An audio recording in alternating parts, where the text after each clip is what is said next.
Good morning, First Christian Church, Wasion. Sometimes God gets our attention related to our prejudices and our groupthink, and it's really hard, but it is a blessing and a gift of love that God provides for us and to us. Our scripture today is from Jonah.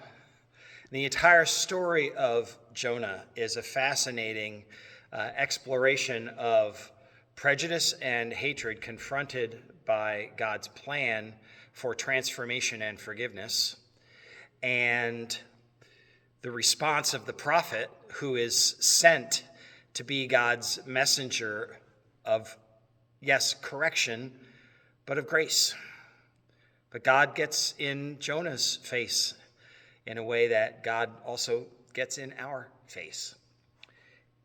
Hear this snippet from Jonah chapter 4, verses 1 through 3, as Eugene Peterson tells it to us in the Message. The people of Nineveh. So let me share the story, and then we'll get the whole picture. Jonah was furious. This is after Jonah has gone to Nineveh and preached, and the people have not only repented, but they have sought after and received the forgiveness that was available to them as God had sent Jonah to preach to them.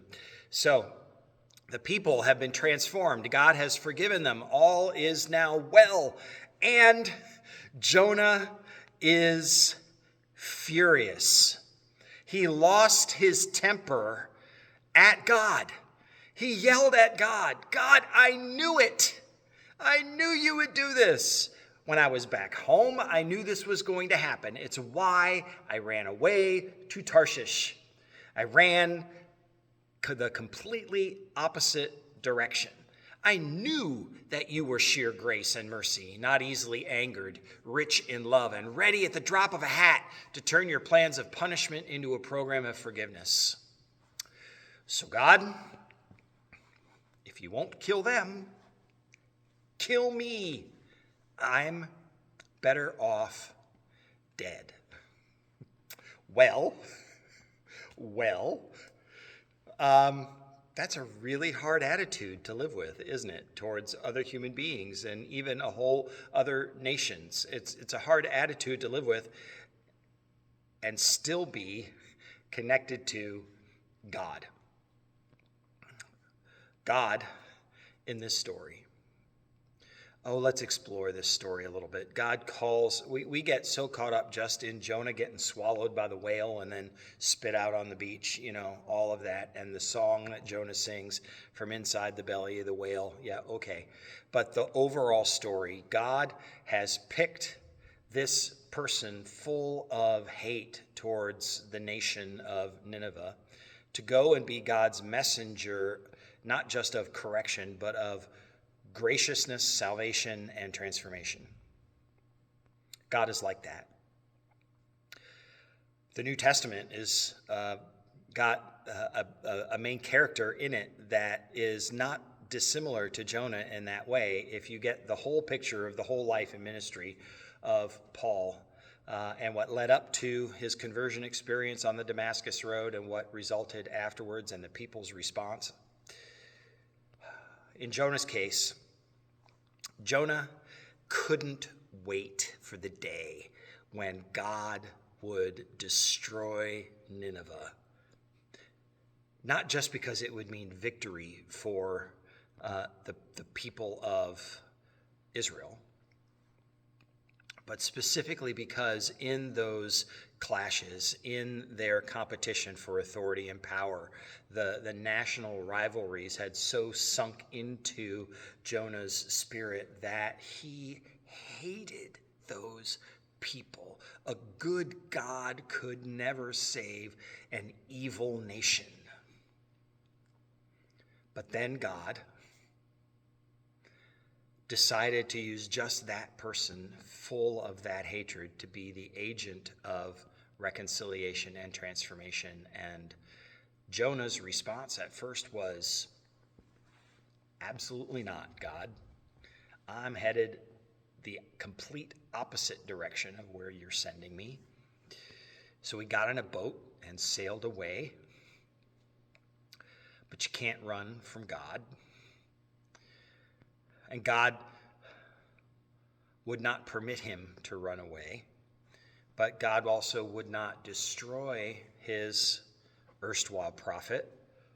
God preserved him and protected him and cleaned him up and turned him around and told him a second time, I have a job for you and you're going to do it. So finally, Jonah goes and does it. And lo and behold, Jonah, preaching the message of God for the people of Nineveh, Jonah becomes a great and successful messenger of God to that nation of people. And you would think, being such a successful person with such a successful message, that Jonah would rejoice that God had so graciously used him, someone who had hated these people, that God would use him in order to save and transform them. The irony of the process of transformation, and that God got this nation's attention, and they were repentant. They were sorry for their unfaith, for their anti-faith. They were sorry for even all of the ways in which they had been opposed to the God of Israel and Judah.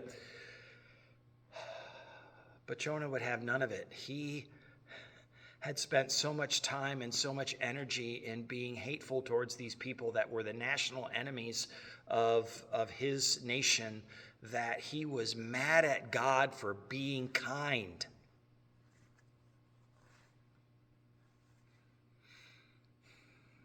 Which is about the place where this message becomes something that hits home for us.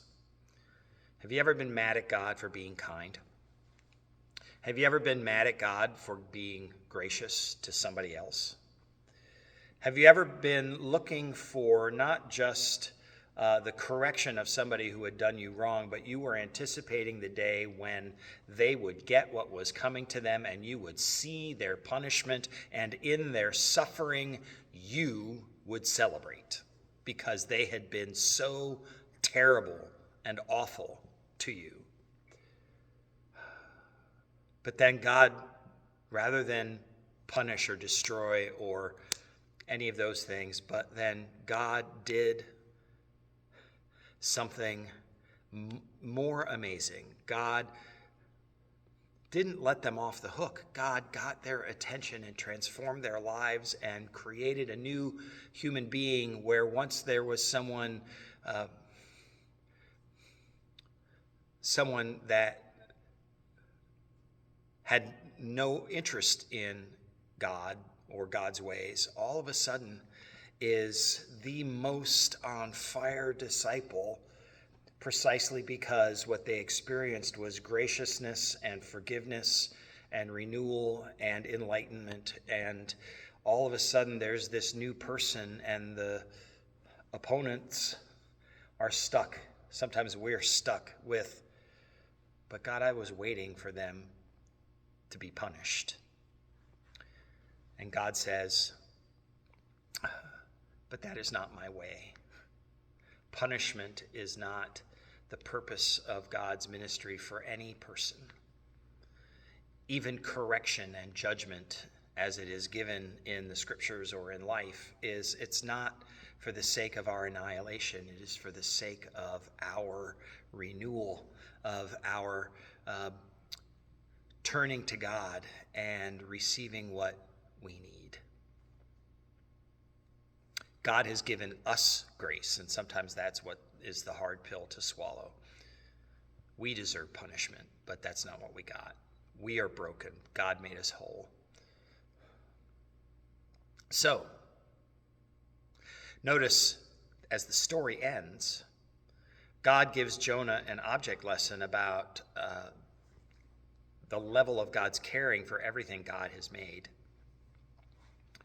But God takes that attitude from Jonah. God, I'd rather be dead than see you save them.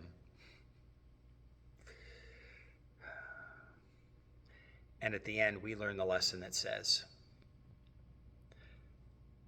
God does not wish for any of us to perish, but for all to not only be given, but to receive and embrace and live out transformation, salvation, forgiveness. Because that's what God's like. God's love is greater than all of our hatreds, than all of our brokenness, even from all of the evil that we might inflict upon others. God is greater, and that's good news. Let's live out the good news. Amen.